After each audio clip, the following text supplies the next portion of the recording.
ভাগৱতীপাৰা আঞ্চলিক শিৱ মন্দিৰৰ শিৱ পূজাৰ সোণালী জয়ন্তী বৰ্ষ উদযাপনৰ প্ৰস্তুতি। দক্ষিণ কামৰূপৰ পলাশবাৰী ভাগৱতীপাৰা আঞ্চলিক শিৱ মন্দিৰ উদযাপন সমিতিয়ে এইবেলি 50তম বৰ্ষ হিচাপে সোণালী জয়ন্তী বৰ্ষ উদযাপনৰ প্ৰস্তুতি চলাইছে। সোণালী জয়ন্তী বৰ্ষ হিচাপে এইবেলি 25 ফেব্ৰুৱাৰীৰ পৰা 27 ফেব্ৰুৱাৰীলৈ তিনিদিনীয়া বৰ্ণাঢ্য কাৰ্যসূচীৰে শিৱ পূজা উদযাপন কৰিব। সোণালী জয়ন্তী বৰ্ষ উদযাপনৰ বাবে দেওবাৰে এখনি সমিতি গঠন কৰা হয়। লগতে সোণালী জয়ন্তী বৰ্ষৰ বাবে এখনি ধৰ্মীয়মূলক আলোচনী প্ৰকাশ কৰিব বুলি জানিবলৈ দিয়ে।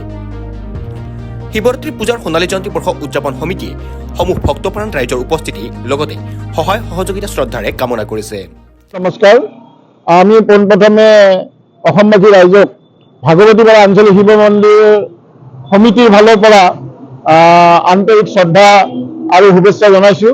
আমি জনাবলৈ পাই সুখী হৈছোঁ যে ভাগৱতীপাৰা আঞ্চলিক শিৱ মন্দিৰ পৰিচালনা সমিতিয়ে আজি এখন সাধাৰণ সভা অনুষ্ঠিত কৰিছিলে। এই সাধাৰণ সভাতে আমাৰ যিহেতুকে এইবেলি আমাৰ সোণালী জয়ন্তী বৰ্ষ পৰিছে, গতিকে সোণালী জয়ন্তী বৰ্ষটো তিনিদিনীয়া কাৰ্যসূচীৰে অনুষ্ঠিত কৰাৰ কাৰণে ৰাইজে আজি মনস্থ কৰিছে আৰু সেইমতে ৰাইজে আজি এখন অতি গুৰুত্বপূৰ্ণ সমিতি গঠন কৰি দিয়ে। তিনিদিনীয়া বিস্তৃত কাৰ্যসূচীৰে অনুষ্ঠিত হ'ব। অহা 2025 চনৰ 26 ফেব্ৰুৱাৰী তাৰিখে মহাশিৱৰাত্ৰি পূজা আয়োজন হ'ব। তাৰে আগা দিনা 25 তাৰিখে আমাৰ কাৰ্যসূচী আছে। 25 তাৰিখ, 26 তাৰিখ আৰু 27 তাৰিখ ফেব্ৰুৱাৰী মাহৰ 2025 চনত। গতিকে এই তিনিদিনীয়া বিস্তৃত কাৰ্যসূচীৰে আমি মহাশিৱৰাত্ৰি পূজা আয়োজন কৰিবলৈ ওলাইছোঁ। ৰাইজৰ ধৰ্মপ্ৰাণ ৰাইজৰ উপস্থিতি আমি সহায় সহযোগিতা আমি আন্তৰিকতাৰে কামনা কৰিছোঁ। ইতিমধ্যে আমি বিভিন্ন নামৰীয়া দলৰ লগত আমি কথা পাতিছোঁ। দৰঙৰ পৰা আমি এঠৰৰ নাম আমি ইতিমধ্যে ঠিক কৰিছোঁ আৰু আমাৰ অঞ্চলৰ বিভিন্ন ঘোষানাম, চৈতালী নাম আমাৰ প্ৰদৰ্শন হ'ব। আমাৰ ইয়াতে এখন আলোচনী প্ৰকাশ হ'ব।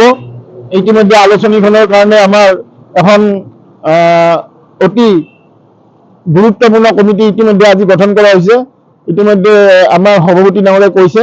গতিকে আমি বিভিন্ন কাৰ্যসূচীৰে এই অনুষ্ঠানটো আমি আয়োজন কৰিবলৈ ওলাইছোঁ। গতিকে ৰাইজৰ আমি সহায় সহযোগিতা দিহা পৰামৰ্শ আমি আন্তৰিকতাৰে কামনা কৰিছোঁ। ধন্যবাদ। 17 চনত কেইজনমান উদ্যোক্তাৰ উদ্যোগত তেওঁলোকে এই শিৱ মন্দিৰটো স্থাপন কৰিছিল। এইবাৰ 50 বছৰ হ'ল। 50 বছৰ উপলক্ষে আজি এখন সাধাৰণ সভা আমি আহ্বান কৰিছিলোঁ। এই আহ্বানক্ৰমে ৰাইজৰ উপস্থিতিত ৰাইজে সিদ্ধান্ত ল'লে যে সোণালী জয়ন্তী বৰ্ষ হিচাপে পালন কৰাৰ কাৰণে আজি সাধাৰণ সভাই এক প্ৰস্তাৱ গ্ৰহণ কৰে আৰু সেই মৰ্মে আজিৰ সাধাৰণ সভাই তিনিদিনীয়া কাৰ্যসূচীৰে বিস্তৃতভাৱে শিৱৰাত্ৰি উৎসৱ পালন কৰাৰ কাৰণে নতুন কমিটি এখনক দায়িত্বভাৰ প্ৰদান কৰে।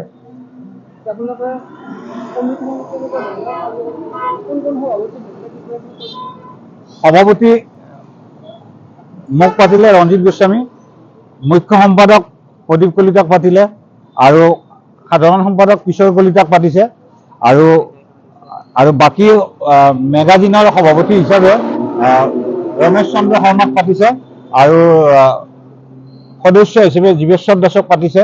আৰু এনেকৈ সকলো মিলি এই অঞ্চলৰ বৃহত্তৰ এৰিয়াৰ প্ৰত্যেকখন ৰাইজৰ পৰা এজন এজন ভাইচ প্ৰেচিডেণ্ট হিচাপে লোৱা হৈছে আৰু সকলোকে লগ লাগি এখন ডাঙৰ মোটামুটি 31জনীয়া কমিটি এখন গঠন কৰা হৈছে। পলাশবাৰীৰ পৰা Jitumoni Sharma report, news any 365। Stay informed, stay ahead. News Any 365.